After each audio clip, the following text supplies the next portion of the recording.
Hello and welcome to OLT 321, European Literature. This is Lecture 2, Honore de Balzac's Old Goriot, The Background. My name is Warren Reed. Ooh. Welcome.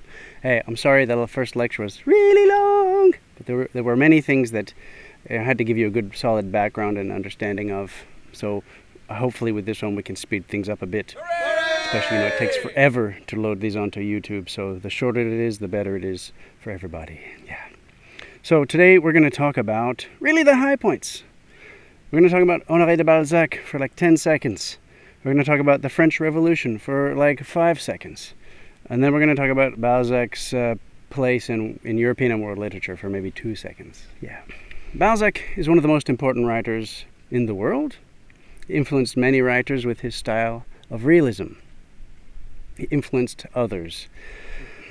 He's known for his deep analysis of French society and for showing the way that history can impact individual lives, even lives that may be small or seemingly insignificant.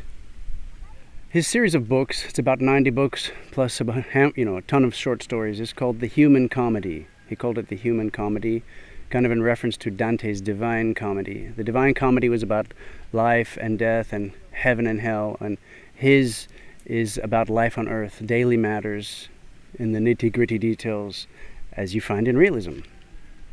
His style of realism captures the details of life in different levels of French society.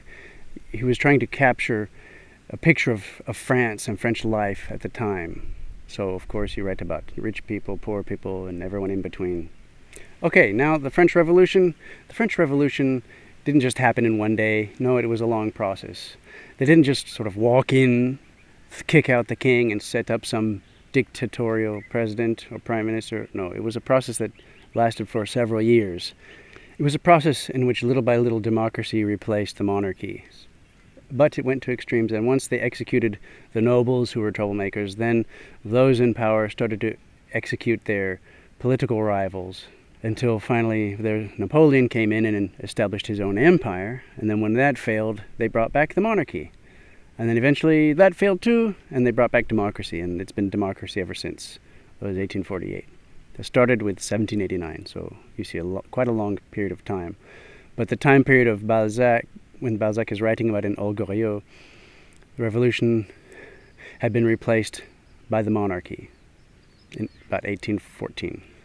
And during all this time, the bourgeois, the merchant class, was getting richer and richer and richer and richer until, of course, and rising up until the monarchy returned, and then they sort of went down and down, some of them anyway, especially Old Goriot, as we'll see.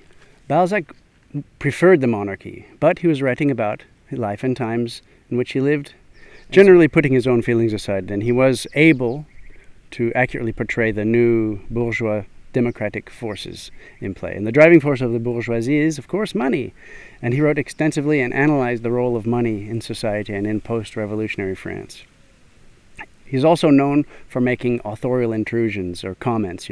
It's not just the story, and he'll pop in and make some comment. He's famous for that, and as we'll see later, Gustave Flaubert and his novel Madame Bovary was against that. He was against any kind of author showing his face in the book. And I mean that figuratively. He didn't put his picture in the book. But making comments, it's a bit like when you're sitting in the cinema and the phone goes off. These comments, they kind of spoil your enjoyment of the entertainment of the novel. You can't believe it. That's the end of this lecture. No! Clip, I mean. So we've talked about Balzac. We talked about the French Revolution. We talked about Balzac's role in world literature. And now I want to say that, Balzac was one of the world's greatest writers. And in Lecture 3, we'll go deeper into his novel, Old Goriot, Le Père Goriot.